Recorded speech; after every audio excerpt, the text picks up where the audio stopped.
வணக்கம். பாலச்சந்திரன் பேசுகிறேன். இந்த உலகிற்கு ஆதாரமா இருக்கிறது நீர்.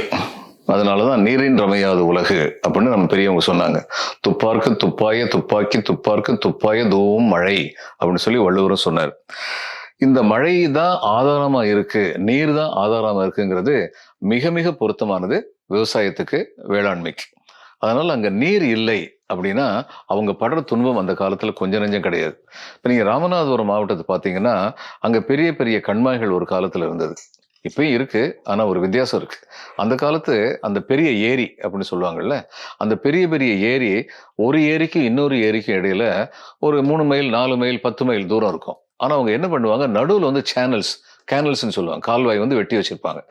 அப்போ எப்படி வெட்டி வச்சிருந்தாங்கன்னா, சேதுபதி நாட்டுல வந்து 5 வருஷத்துக்கு ஒருக்க மழை வந்து ரொம்ப பிரமாதமா மழை பெஞ்சதுன்னா, இந்த ஏரி ததும்பி, ஏரியோ குளமோ பெரிய ஏரியா அது ததும்பி அந்த கண்மாய் வழியா அப்படி இன்னொரு குளத்துக்கு போகும். இப்படி போய் அந்த ராமநாதபுரம் மாவட்டம் எல்லா இடத்தும், ராமநாதபுரம் சிவகங்கைன்னு இப்ப விருதுநகர் 3ஆ சொல்றாங்க, அந்நேரம் ராமநாதபுரம் மாவட்டம் இருந்தது. அதுல எல்லாத்துலயுமே வந்து இந்த தண்ணி நிரம்பிடும். 5 வருஷத்துக்கு ஒருக்க பெஞ்சதுன்னா போகும். அந்த நிரம்பின தண்ணி 5 வருஷத்து விவசாயத்தை காப்பாற்றும். நீங்க கேட்கலாம், இப்ப ஏன் அது மாதிரிலாம் காப்பாத்தலன்னு சொல்லி. ஏன் காப்பாத்தலைன்னா, அந்த கெனால்ஸ் இருந்ததே அது எல்லாம் புறம்போக்கு. அது எல்லாம் புறம்போக்குன்னு சொல்லிட்டு பட்டா போட்டு கொடுத்துட்டாங்க. அங்கெல்லாம் வீட்டை கட்டிட்டாங்க. வீடு கட்டினதுக்கு அப்புறம் எங்க தண்ணி வரும்? தண்ணி எங்க உள்ள வர முடியும்? அது இன்னைக்கு நிலைமை.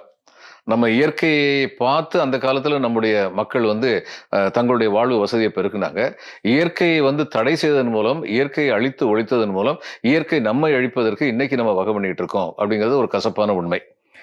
மழை பொழியலைன்னா எந்த அளவுக்கு மக்கள் கஷ்டப்பட்டாங்க, அதை எப்படி அந்த எளிய மக்கள் பாடி வச்சாங்க அப்படிங்கிறத இதுல பார்க்கலாம். நாராயணா நாராயணான்னு சொல்லுவாங்க. நாராயண்கிறதுக்கு நீர் அப்படின்னு ஒரு பொருள் உண்டு. இப்ப நாராயணான்னு கூப்பிடுறது வந்து அந்த தண்ணீர் தான் கூப்பிடுறாங்க.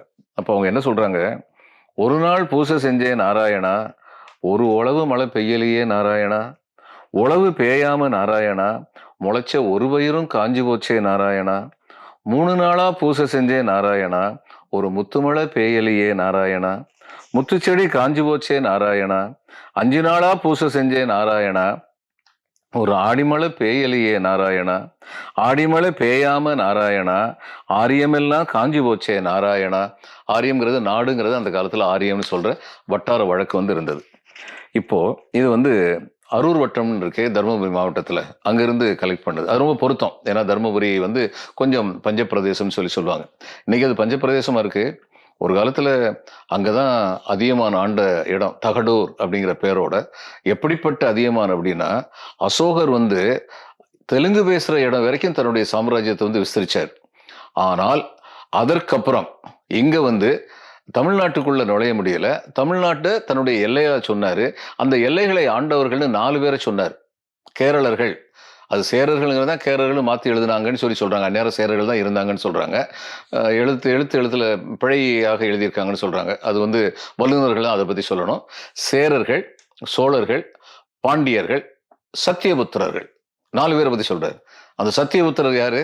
அதியமான் பரம்பரைக்கு தான் சத்தியபுத்திரர்னு சொல்லி அவர் சொன்னார். அப்ப அப்படிப்பட்ட வீர பரம்பரை அந்த காலத்துல வந்து மண் எப்படி இருந்தாலும் அந்த மண் நீரை உள்வாங்க வேண்டும் என்று திட்டமிட்டு வேளாண்மை செய்வதற்கான வழிவகைகளை வகுத்தார்கள். அப்படிப்பட்ட திட்டத்தையும் மீறி பஞ்சம் வரும்பொழுது, ராமநாதன் சொன்னேன், 5 வருஷத்துக்கு வந்து மழை இல்லாம கூட நம்ம வந்து இது வெள்ளாம பார்த்துடலான்னு. 5 வருஷத்துக்கு அப்புறம் 6வது வருஷம் மழை இல்லைன்னா அப்ப பஞ்சம் வரும். அந்த பஞ்சம் வர நேரத்தில் யாராலும் எதுவும் செய்ய முடியாது. இன்னைக்கு வரைக்கும் தொடர்ந்து மான்சூன் ஃபெயில் ஆச்சுன்னா யாராலும் எதுவும் செய்ய முடியாது. அப்படிப்பட்ட நிலையில அந்த ஏழை மக்கள் நாராயணா நாராயணான்னு சொல்லி எப்படி கதறி பாடியிருக்காங்க, நீர் வர வேண்டும் என்று வேண்டியிருக்கிறார்கள் என்பது நெஞ்சை உருக்கும் பாடல் என்று சொல்லி இன்றைய பொழுதை இத்துடன் முடித்துக் கொள்வோம். இனியும் தொடர்வோம். வணக்கம்.